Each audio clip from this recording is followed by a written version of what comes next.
Hello students, welcome to my YouTube channel जिसका नाम है Adarsh classes Udaipur and maths by Ajay sir Udaipur. हम लोग लास्ट लेक्चर के अंदर अवकलन के अनुप्रयोग यानी कि एप्लीकेशन ऑफ डेरिवेटिव एक चैप्टर आता है जिसका एक छोटा सा पार्ट है इंक्रीजिंग डिक्रीजिंग यानी कि वर्तमान ह्रासमान को लेकर है। उसी टॉपिक को आज आगे बढ़ाएंगे। कुछ अच्छे इंटरेस्टिंग सवाल करने वाले हैं, आपको बहुत मजा आएगा। तो आप अपना पूरा फोकस यहाँ बोर्ड में रखिएगा। ये मैंने क्वेश्चन ऑलरेडी बोर्ड लिखा हुआ था कि आपका टाइम बच जाए। प्रूफ करना है आपको कि इस इंटरवल 0 से लेकर पाई बाय 2 के अंदर एक फंक्शन दिया हुआ है y equal to 4 sin theta upon 2 plus cos theta minus theta, एक इंक्रीजिंग यानी कि वर्धमान फंक्शन है। ये आपको प्रूफ करना है। तो लास्ट लेक्चर के अंदर हमने इंक्रीजिंग डिक्रीजिंग यानी वर्धमान ह्रासमान के लिए स्टेप्स पढ़ी थी। आपको पता है सिर्फ दो स्टेप होती है। पहला आपको सवाल का डेरिवेटिव करना पड़ता है और सेकंड उस डेरिवेटिव वाले पार्ट को जीरो करना होता है। तो देखिए कैसे यहाँ पर सॉल्यूशन y इक्वल टू आपको दिया हुआ है 4 sin theta upon 2 plus cos theta minus theta. ये आपका एक क्वेश्चन है। तो यहाँ पर सबसे पहले आपको डेरिवेटिव करना होता है dy upon d theta, because theta का सूत्र है। यहाँ पर क्या आएगा u अपॉन v का फॉर्मूला आपको पता होगा 2 प्लस cos थीटा का whole square v square. Then क्या होता है v यानी कि 2 plus cos theta d by d theta of u यानी कि 4 sin थीटा का क्या हो जाएगा 4 cos थीटा माइनस ये 4 sin थीटा यानी u हो जाएगा डेरिवेटिव ऑफ v यानी कि 2 प्लस cos थीटा कितना आएगा 0 minus sin theta. Then minus ये थीटा का मान। फिर से बोलो फ्रेंड, हमने इसे डेरिवेटिव किया है v स्क्वायर v यानी ये ना डिवाइड x ऑफ u यानी इसका डेरिवेटिव माइनस u का v का डेरिवेटिव किया। देन माइनस थीटा का में 1 हो गया। यहां पर ब्रैकेट में करते हैं तो 8 cos theta plus 4 cos square theta plus 4 sin square theta upon 2 plus cos theta का whole square minus 1। Then 8 cos theta, इन दोनों में से 4 कॉमन ले लिया हमने तो क्या बचेगा cos square theta plus sin square theta. LCM लेंगे तो ये पूरा का पूरा फंक्शन कहां जाएगा ऊपर जाएगा। यहां पर 2 प्लस cos थीटा का whole square upon 2 plus cos theta का होल स्क्वायर यहां पर मिलेगा आपको। तो स्टूडेंट्स ध्यान से देखिएगा 8 cos theta plus 4 cos square plus sin square कितना मिल गया मुझे 1 मिल गया। a प्लस b का होल स्क्वायर a स्क्वायर यानी 2 का स्क्वायर प्लस 2ab यानी कि दोनों का मल्टीप्लाई किया उसका डबल किया तो कितना हो जाएगा 4 cos theta plus b square यानी कि cos स्क्वायर थीटा।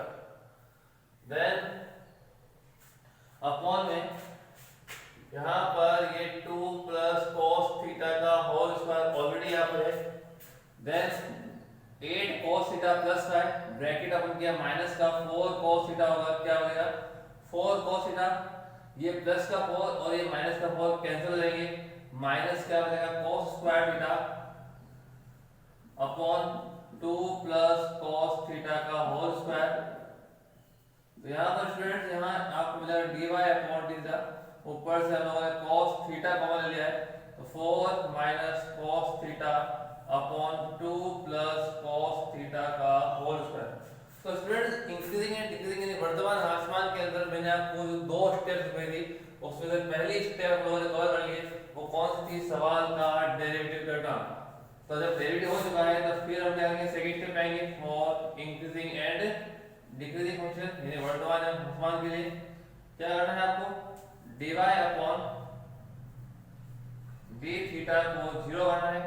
यहाँ पर cos theta 4 minus cos theta upon 2 plus cos theta का होल स्क्वायर इक्वल टू 0 किया। तो स्टूडेंट उम्मीद है कि अब तक ये क्वेश्चन आपको काफी अच्छे से आ रहा होगा। बहुत ही आसान क्वेश्चन है ये। यहाँ पर मैं आपको लिख रहा हूँ page number second. Page number का सीक्वेंस आगे भी हो सकता है, कोई बात नहीं है। थोड़ा ध्यान रखिएगा वो है। देन ये पूरा का पूरा पार्ट ऊपर जाएगा, तो ऊपर जाके यहाँ पर क्या मिल जाएगा आपको 0 मिल जाएगा। Then cos theta 4 minus cos theta equal to 0 जाएगा। अगर मैंने इस cos को 0 कर दिया देन थीटा कितना मिलेगा π/2। cos की टेबल में 0 किसका होता है π/2 का वैल्यू होता है। अगर मैंने 4 माइनस cos थीटा को 0 कर दिया then cos theta equal to 4 आएगा, जो कि पॉसिबल नहीं है। क्यों पॉसिबल नहीं है? आप लोगों ने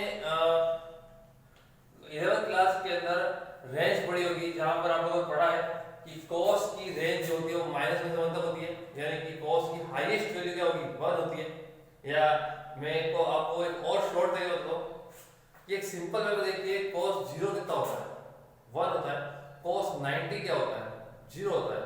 यानी कि जैसे जैसे एंगल बढ़ रहा है वैसे वैसे वैल्यू घट रही है ना। तो आपको देखिए कि अगर आप साइन प्लस माइनस को साइड ले लेते हैं तो जो न्यूमेरिकल वैल्यू है वो cos के अंदर न्यूमेरिकल वैल्यू हाईएस्ट होती है 1 और लोएस्ट क्या होती है 0। बाकी एंगल्स पे केवल इनके साइन चलेंगे, जैसे प्लस का 1 है तो माइनस का 1 जाएगा, प्लस का 1 है तो माइनस का 1 हो जाएगा, केवल साइन चल रहा है। तो इसका मतलब हाईएस्ट वैल्यू cos के अंदर क्या होती है न्यूमेरिकल में, साइन नहीं कर रहा सिर्फ न्यूमेरिकल कर रहा हूं। cos के अंदर हाईएस्ट क्या होती है 1 होती है, तो 4 पॉसिबल नहीं है, तो इसलिए ये वाला वैल्यू पॉसिबल नहीं होगा। देन हम लोगों ने नंबर अब कल हमने लास्ट लेक्चर के अंदर सवाल किए थे, वहां पे ट्रिग्नोमेट्रिक फंक्शन थे। तो जब ट्रिग्नोमेट्रिक फंक्शन थे तो सिंपल क्वेश्चंस के अंदर, सिंपल अलजेब्रिक क्वेश्चन के अंदर x की जो वैल्यू निकालते हैं वो माइनस के इनफाइनाइट से लेके प्लस के इनफाइनाइट तक कुछ भी हो सकती है। बट आज हम जो सवाल कर रहे हैं वो ट्रिग्नोमेट्रिक फंक्शन सवाल है। ट्रिग्नोमेट्रिक फंक्शन के अंदर किसी भी एंगल की वैल्यू इनफाइनाइट होती है, 10 90 इनफाइनाइट, किसी एंगल की वैल्यू इनफाइनाइट होती है बट एंगल इनफाइनाइट नहीं हो सकता है। तो जब एंगल इनफाइनाइट नहीं हो सकता है तो ऐसे टाइम पे ट्रिग्नोमेट्री के सवालों के अंदर माइनस का इनफाइनाइट प्लस का इनफाइनाइट नहीं आएगा। आपको सवाल के अंदर, जब मैंने सवाल लिखा था देखोगा सवाल के अंदर इंटरवल दिया होगा, वो इंटरवल इतना है, क्या इंटरवल था 0 से π/2। अब आप देखिए ये वैल्यू पॉसिबल नहीं है, थीटा की वैल्यू कितनी है π/2। अगर ये वैल्यू इस इंटरवल के बीच में आएगी तो आप काम ले लो, अदरवाइज मत लो। सपोज मैं कहता हूं कि यहां पर आपको थीटा की वैल्यू π/4 मिलती, π/2 मिलती और 3 π/2 मिलती, मान लो ये वैल्यू इस इंटरवल में आती है, काम मिलेंगे। ये वैल्यू इंटरवल में आती है, काम मिलेंगे। ये नहीं आती है, ये काम मिलेगी। तो कहने का मतलब अगर आपको एक से ज्यादा वैल्यू मिलती है और इंटरवल भी दिया हुआ है तो आपको सिर्फ उन्हीं वैल्यूज को काम लेना है जो दिए गए इंटरवल में एग्जिस्ट करती है। तो यहाँ पर 0 से π/2 ऑलरेडी है, तो यहाँ पर मेरे पास एक ही इंटरवल मिलेगा 0 से π/2। देन हम लोग क्या करेंगे इंटरवल का हमने यहाँ पर f' थीटा यानी कि वही डिवाइड दिया कितना आया था cos theta 4 minus cos theta upon 2 plus cos theta का होल स्क्वायर। देन यहाँ पर क्या आएगा रिजल्ट आएगा, यहाँ पर आपको इंटरवल रखा है 0 से लेके π/2। तो स्टूडेंट्स काफी ध्यान से इस क्वेश्चन को देखना, बहुत ही अच्छा प्रोग्राम है। 0 से लेके π/2 इस इंटरवल के अंदर कोई भी एंगल आप सोचिए दिमाग के अंदर, कोई भी एंगल। सपोज मैंने लिया π/4 45 लिया, तो आप देखिए यहाँ पे लिखा हूँ, ये आपको फंक्शन नहीं देख रहे थे, अपॉन में क्या हो रहा है होल स्क्वायर, होल क्या है होल स्क्वायर है। तो इस ब्रैकेट के अंदर थीटा की वैल्यू इस इंटरवल से आप कुछ भी रखो, जो भी रखोगे अंदर चाहे प्लस का आंसर आए चाहे माइनस का आए, कुछ भी आए कोई मतलब नहीं, अंदर चाहे प्लस का आए चाहे माइनस का आए, पर बाहर क्या हो रहा है होल स्क्वायर। तो प्लस का स्क्वायर भी क्या होगा प्लस और माइनस का स्क्वायर भी क्या होगा प्लस। तो इसका मतलब थीटा की हर एक वैल्यू के लिए इस इंटरवल में, इस इंटरवल की थीटा की हर एक वैल्यू के लिए ये फंक्शन आपके इधर है प्लस का इधर है, ये प्लस का रह गया। फिर देखिए 0 से लेकर π/2 के लिए आप कोई भी एंगल लोगे तो cos प्लस का होता है, तो ये फंक्शन भी प्लस का हो गया। फिर देखिए आपको पता है cos के अंदर हाईएस्ट से हाईएस्ट क्या वैल्यू होती है 1 होती है। तो अगर cos की अपन हाईएस्ट वैल्यू लेंगे कितना 1 लेंगे तो भी 4 माइनस कितना होगा 3 होगा, तो प्लस का है। कोई कहता सर आपने कहा था कि सिर्फ वैल्यू न्यूमेरिकल वैल्यू हो जाती है साइन चलता है, तो 1 की जगह क्या आता है -1, तो 4 माइनस -1 तो भी है 5 प्लस का है। यानी कि कहने का मतलब यहाँ 4 बड़ा वैल्यू है, cos की जो भी वैल्यू लोगे वो इस इंटरवल में 1 से या 1 से कम होती है। तो हमेशा इस केस में cos वाला फंक्शन हमें दे रहा है पॉजिटिव दे रहा है इंक्रीजिंग है। फिर से स्टूडेंट यहाँ पर अपॉन में होल स्क्वायर है, वैल्यू प्लस करेगी, 0 से पाई बाय 2 में cos प्लस का होता है, cos की हाईएस्ट वैल्यू 1 होती है, तो अगर आप 4 में से 1 माइनस भी कर लो तो 3 आएगा। अगर कोई माइनस में नहीं रहता है तो भी 4 माइनस माइनस में कितना होगा, प्लस ही होगा। तो इसलिए ये फंक्शन आपका क्या हुआ, इंक्रीजिंग हो गया। बहुत ही आसान क्वेश्चन था, उम्मीद है कि क्वेश्चन आपको अच्छे से आ रहा होगा। अब हम लोग ले रहे हैं नेक्स्ट क्वेश्चन, जो कि एक और आसान क्वेश्चन हो रहा है। देखिए मैं ले रहा हूं f of x equal to e की पावर x। हम लोगों ने लास्ट लेक्चर में क्वेश्चन किया था a की पावर x, आज हम कर रहे हैं e की पावर x वाला। सवाल का आपने डेरिवेटिव किया, कितना मिलेगा e की पावर x। देन हम क्या करते हैं, for increasing and decreasing functions f dash x को हम लोगों ने क्या कर दिया, 0 कर दिया। e की पावर x को हम लोगों ने क्या कर दिया, 0 कर दिया यहाँ पर। अब यहाँ से x का वैल्यू फाइंड करना पॉसिबल नहीं है, आपको सवाल के अंदर कुछ ना कुछ तो हिंट लिखा ही होगा। सब कुछ जैसे यहाँ पर लिखा है x एक रियल नंबर है, ठीक है, और नहीं भी दिया हुआ हो तो आपको रियल नंबर लिख देना है, तो हिंट नहीं दिया। तो जब यहाँ पर x का वैल्यू फाइंड करना पॉसिबल नहीं है तो यहाँ पर इंटरवल बनेगा, तो डायरेक्ट लिखते हैं यहाँ पर f डैश x, कितना मिला था आपको, e की पावर x मिला था।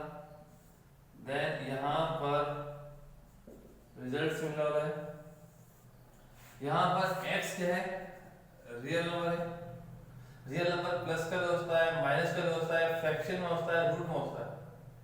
तो स्टूडेंट यहाँ पर एक चीज आपको ध्यान देना, यूनिट काम है e की पावर x लिखा हुआ है। आपको पता होना चाहिए कि e की वैल्यू एप्रोक्स जो होती है वो 2.72 होती है। बहुत से लोग इसको 2.73 भी लेते हैं, क्योंकि पॉइंट के बाद डिजिट्स काफी ज्यादा होता है, तो राउंड फिगर करते हैं तो 2.72 भी सही है और 2.73 भी सही है। तो आप सोचिए e की पावर x, यानी अगर आपने e की पावर 0 भी ले लिया तो कितना आएगा, 1। अगर आपने e की पावर 2 लिया तो e क्या वैल्यू कितना है, 2.72, 2.72 का स्क्वायर तो भी क्या आएगा, प्लस, है ना। अगर आपने e की पावर -2 लिया तो नेगेटिव पावर अपॉन में जाएगी, क्या जाएगी, प्लस क्या जाएगी, यानी 1/2.72 का स्क्वायर तो भी क्या रहेगा, प्लस क्या रहेगा। यानी कि आप x की वैल्यू को 0 लो, चाहे प्लस का लो चाहे माइनस का लो, तीनों ही केस के अंदर आपके e वाला फंक्शन क्या आ रहा है, प्लस का आ रहा है। तो जब प्लस का आ रहा है तो ये फंक्शन आपका क्या बन जाएगा, इंक्रीजिंग फंक्शन बन जाएगा। ये आपका पेज नंबर 3 है, बहुत ही आसान क्वेश्चन था।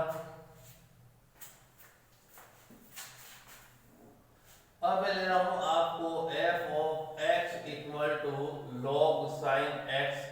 आपको इंटरवल दे रखा है 0 से लेकर पाई, बहुत ही आसान क्वेश्चन होने वाला है। या मैं स्कोर देता हूं, आपको प्रूफ करना है।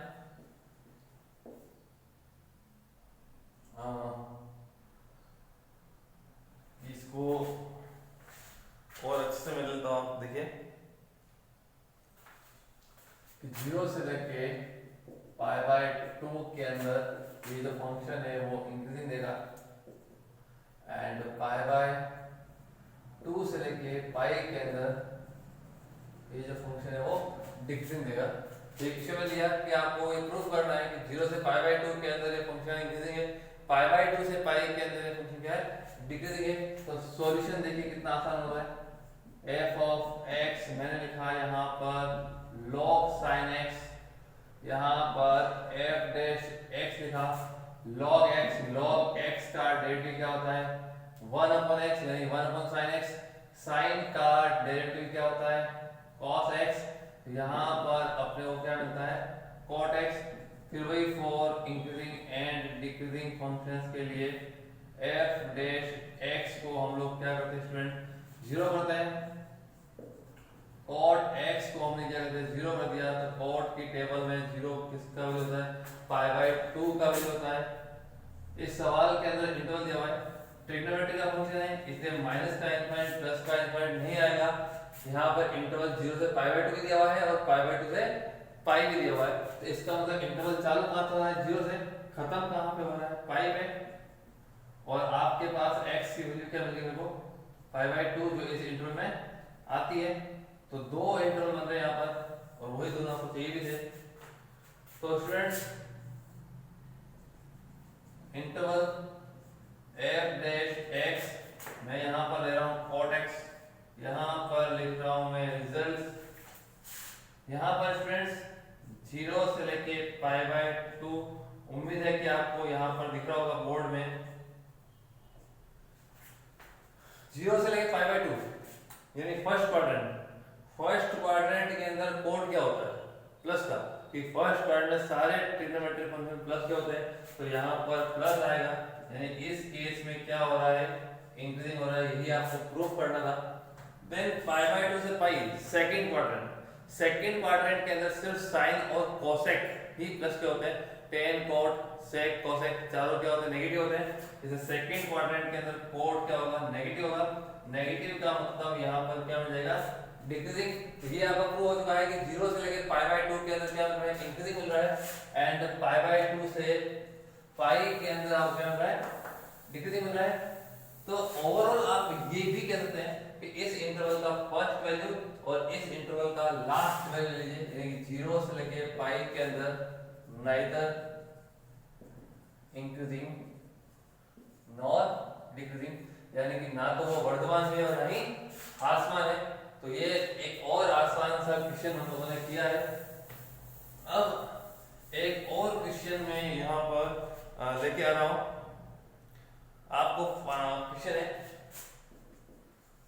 Find the values of A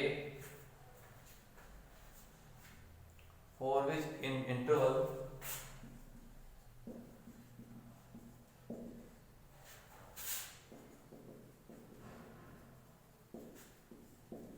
one and to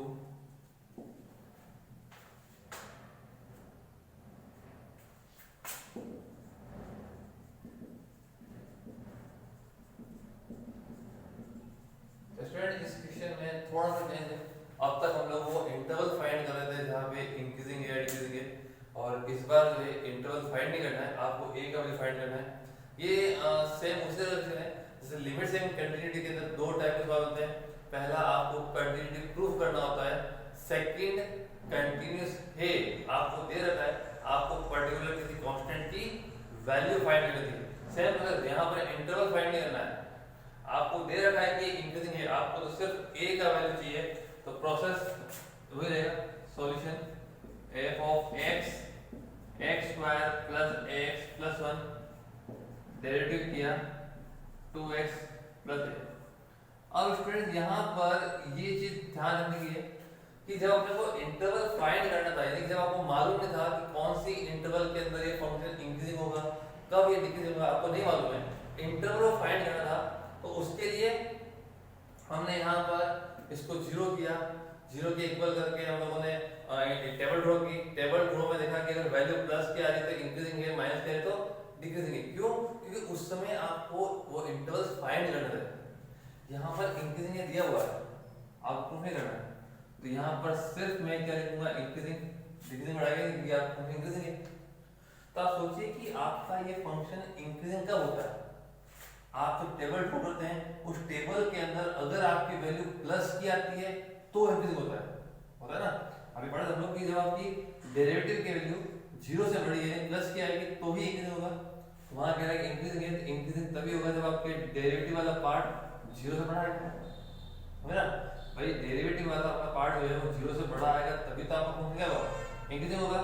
तो यहाँ पर हमने इसको ग्रेटर देन होगा, अगर यहाँ पे होता है डिक्रीजिंग, अगर यहाँ पर होता है डिक्रीजिंग, तो डिक्रीजिंग का होता है 0 से कम के लिए, तो मैं f डेल x को लेस देन 0 करता, यहाँ पर 2x plus a greater than 0 कर दिया, देन a की वैल्यू कितनी मिलेगी -2x। अब आपको यहाँ पर इंटरवल दे रखा है 1 से लेके 2 तक, तो आप देखिए स्टूडेंट्स कि यहाँ पर आपको a का वैल्यू फाइंड करना है, a का वैल्यू डिपेंड कर रहा है यहाँ पर x के ऊपर, जिस तरह से x की वैल्यू चेंज होती जाएगी वैसे वैसे a की वैल्यू चेंज होती जाएगी। तो यहाँ पर देखिए कि x की वैल्यू आप कहाँ से रखना स्टार्ट करेंगे, x की वैल्यू, यानी कि जब आपको कहा जाए कि आप x की वैल्यू के अकॉर्डिंग a की वैल्यू फाइंड करिए, मतलब आप x की वैल्यू रखते रहिए और a की वैल्यू आते जाएंगे आंसर। तो आप x की वैल्यू कहां से रखना स्टार्ट करेंगे, इंटरवल की फर्स्ट वैल्यू से, यानी कि आप यहां से वैल्यू रखना स्टार्ट करेंगे। तो आपने यहां पर जैसे कि x इक्वल टू 1 ले लिया है, तो a greater than -2 into 1, a greater than कितना आ गया -2, ये आपका आंसर आ गया। इसको आप चाहें तो ये भी कर सकते हैं। आपको पता है कि आपका आंसर जो है -2 से बड़ा है, तो -2 से बड़ा क्या होता है, -1 0 1 2 3 4 प्लस का होता है। तो यानी कि -2 से लेके इनफाइनाइट, आप लोगों ने पढ़ा है 11th क्लास के अंदर, इनफाइनाइटली छोटा रह जाएगा, -2 यहाँ पर इक्वल का साइन नहीं है, छोटा रह जाएगा। तो ये आपका एक क्वेश्चन हमने किया है कि अगर यहाँ पे इंक्रीजिंग होगा तो हम लोग क्या लिखेंगे, f dash x greater than 0, decreasing होगा तो लेस देन 0। हमने यहाँ पर इक्वल टू 0 क्यों नहीं किया, इक्वल टू 0 तब करते हैं हम लोग जब आपको इंटरवल्स फाइंड करने होते हैं, यानी जब आपको इंटरवल्स पूछे कि कौन से इंटरवल के अंदर ये फंक्शन इंक्रीजिंग होगा या डिक्रीजिंग होगा, वो इंटरवल्स फाइंड करने के लिए इक्वल टू 0 होते हैं। अगर इंक्रीजिंग है या डिक्रीजिंग है आपको ऑलरेडी दिया हुआ है, इंटरवल फाइंड नहीं करने, तो आपको इसके अकॉर्डिंग यहाँ पर ग्रेटर देन या लेस देन का साइन करना है। तो स्टूडेंट उम्मीद है कि आपको ये क्वेश्चन काफी अच्छे से आ रहा होगा। अब मैं क्वेश्चन लेना लगे, f of x equal to x square minus 2x plus 3 x less than 1। आपको ये क्वेश्चन है, सेम प्रोसेस f डेट x किया हमने, 2x minus 2 किया हम लोगों ने, देन यहाँ पर 4 इंक्रीजिंग एंड डिक्रीजिंग किया हम लोगों ने, f डैश x को 0 कर दिया, 2x minus 2 को 0 कर दिया, देन x कितना मिलेगा मुझे, 1 मिलेगा। ट्रिग्नोमेट्रिक फंक्शन नहीं है इसलिए माइनस के इनफाइनाइट से प्लस के इनफाइनाइट लेंगे, x की जो वैल्यू आ रही है वो लिखी हमने। अब यहाँ पर देखा जाए तो दो इंटरवल बन रहे हैं, दो इंटरवल बन रहे हैं, बट आपको सवाल के अंदर क्या मेंशन किया है, देखिए कि आपके यहाँ पर दो इंटरवल बन रहे हैं, माइनस के इनफाइनाइट से 1 और 1 से लेके इनफाइनाइट। भले ही इंटरवल दो बन रहे हैं, बट आपको सवाल के अंदर क्या मेंशन किया हुआ है, x लेस देन 1। तो लेस देन 1 का मतलब ये वाला इंटरवल आपको नहीं चाहिए, आपको सिर्फ ये वाला इंटरवल चाहिए। अगर वहां पे होता x ग्रेटर देन 1 तो फिर आपको ये वाला इंटरवल काम आएगा, ये वाला इंटरवल काम नहीं आएगा। तो यहाँ पर हम लोग क्या लिखेंगे, इंटरवल, यहाँ पर हमने क्या लिखा, f डैश x कितना मिला, 2x minus 2। यहाँ पर मैं क्या लिख रहा हूँ, रिजल्ट, यहाँ पर आप x लेस देन 1 लिखो, या चाहो तो आप माइनस इनफाइनाइट से 1 लिखो। अब माइनस इनफाइनाइट से लेके 1 के बीच का कोई भी एक वैल्यू आप अपने दिमाग के अंदर एज्यूम कर लीजिए। सपोज 0 लिया, ठीक है ना, मान लो कि मैंने यहाँ पर इस क्वेश्चन के अंदर x इक्वल टू 0 ले लिया, तो f डैश x कितना है, 2x minus 2 है, तो 2 into 0 minus 2 क्या मिलने वाला है, नेगेटिव मिलने वाला है। तो नेगेटिव का मतलब यहाँ पर क्या हो गया, आपका डिक्रीजिंग हो गया है। तो ये एक और आसान क्वेश्चन में लेके आया हूँ। तो स्टूडेंट्स कहने का मतलब क्वेश्चन कोई भी टफ नहीं है, अगर आपको प्रोसेस क्लियर है, अगर आपका बेस क्लियर है, तो बहुत ही आसान क्वेश्चन होने वाले हैं। मैक्सिमम क्वेश्चंस मैं आपको यहाँ करवा रहा हूँ। आज मैं आपको कुछ अच्छे क्वेश्चंस भी दूंगा होमवर्क के अंदर, आप देखिएगा। f of x equal to tan inverse x minus x, ये क्वेश्चन में लिखा है, तो आप देखिए किस तरह करेंगे लोग। f डैश x किया, tan इनवर्स का डेरिवेटिव क्या होता है, 1 upon 1 plus x square, x का डेरिवेटिव क्या होता है 1, f डैश x यहाँ पर एलसीएम लेंगे, 1 minus 1 plus x square upon 1 plus x square, f dash x minus का x square upon 1 plus x square. तो अब स्टूडेंट हम क्या करते हैं, for increasing and decreasing functions, हम लोगों ने f डैश x को 0 कर दिया, माइनस का x square upon 1 plus x square equal to 0 कर दिया। तो यहाँ पर माइनस का x square equal to 0, x कितना मिल जाएगा, 0 मिल जाएगा। तो स्टूडेंट्स यहाँ पर आपको लिखा हुआ कि x बिलोंग्स टू r लिखा हुआ है, ध्यान रखिएगा। यहाँ पे मैंने नंबर लाइन ड्रॉ की, माइनस का इनफाइनाइट, प्लस का इनफाइनाइट, x की वैल्यू मुझे यहाँ पर क्या मिल रही है, 0 मिल रही है स्टूडेंट। दो इंटरवल बन रहे हैं, तो यहाँ पर मैं क्या लिखने वाला हूँ, इंटरवल। यहाँ पर f डैश x जो आपको मिला था माइनस का x square upon 1 plus x square, then यहाँ पर क्या लिखूंगा मैं, रिजल्ट्स। तो स्टूडेंट्स यहाँ पर माइनस का इनफाइनाइट से 0 एंड 0 से लेके इनफाइनाइट। अब स्टूडेंट आप देखिए कैसे था उस सवाल को आगे मेरे ख्याल से रिक्वायरमेंट नहीं है कि मैं रफ काम करूं। आप देखिए कि अगर ये माइनस नहीं होता, सोचिए अगर आपका फंक्शन सिर्फ ये होता है x square upon 1 plus x square, सिर्फ ये होता, आप माइनस का साइन मत देखिए। तो आप देखिए x स्क्वायर माइनस का स्क्वायर क्या होगा, प्लस, प्लस का स्क्वायर क्या होगा, प्लस, 0 भी ले लोगे ना तो भी 0 का स्क्वायर 0। तो हर एक केस के अंदर ये वाला फंक्शन तो आपको क्या दे रहा है, पॉजिटिव दे रहा है। पॉजिटिव वैल्यू के अंदर जब 1 को प्लस किया, क्योंकि माइनस का स्क्वायर भी प्लस का हो रहा है, प्लस का स्क्वायर भी प्लस का हो रहा है, और 0 ले लिया तो भी 0 ही नहीं, प्लस या रहेगा, न्यूट्रल हो रहा है। और उस न्यूट्रल या फिर प्लस की वैल्यू को जब 1 के अंदर प्लस करेंगे तो ये पूरा फंक्शन आपको क्या देगा, पॉजिटिव देगा वैल्यू। देन ऊपर भी स्क्वायर है तो ये भी आपको क्या देगा, पॉजिटिव देगा। तो पॉजिटिव अपॉन पॉजिटिव क्या देगा, पॉजिटिव देगा। तो फिलहाल इस फंक्शन का आंसर आपको क्या मिल रहा है, पॉजिटिव मिल रहा है। तो ये पॉजिटिव आंसर, और यहाँ पर क्या लिखा हुआ है, माइनस, यानी कि आपका क्वेश्चन क्या है, माइनस का x square upon 1 plus x square है।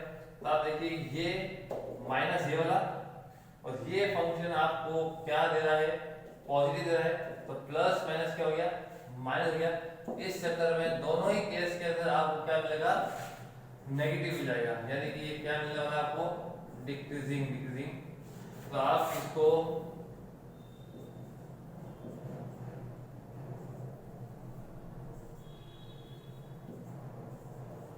स्ट्रिक्टली डिक्रीजिंग, यानी कि हिंदी के अंदर निरंतर, मैंने कहा था कि जब कंटिन्यूस इस तरह के फंक्शन आएंगे, निरंतर ह्रासमान भी कहते हैं। जब आपके अंदर प्लस की वैल्यू नहीं आएगी, सारी नेगेटिव आएगी, तो स्ट्रिक्टली डिक्रीजिंग आएगी, निरंतर ह्रासमान। सारी प्लस की वैल्यू आएगी, माइनस की नहीं आएगी, तो सारे स्ट्रिक्टली डिक्रीजिंग। सारी प्लस की है तो स्ट्रिक्टली इंक्रीजिंग, सारी माइनस की है स्ट्रिक्टली डिक्रीजिंग। हिंदी में नेगेटिव होने पे सारी निरंतर ह्रासमान, सारी पॉजिटिव होने पे निरंतर वर्धमान। तो ये ध्यान रखना है, ये कंसेप्ट आपको ध्यान रखना है। बहुत ही आसान, बहुत ही इंटरेस्टिंग क्वेश्चन हम लेके और भी आएंगे, और आज मैं आपको कुछ क्वेश्चंस यहाँ पर देने वाला हूँ। देखिए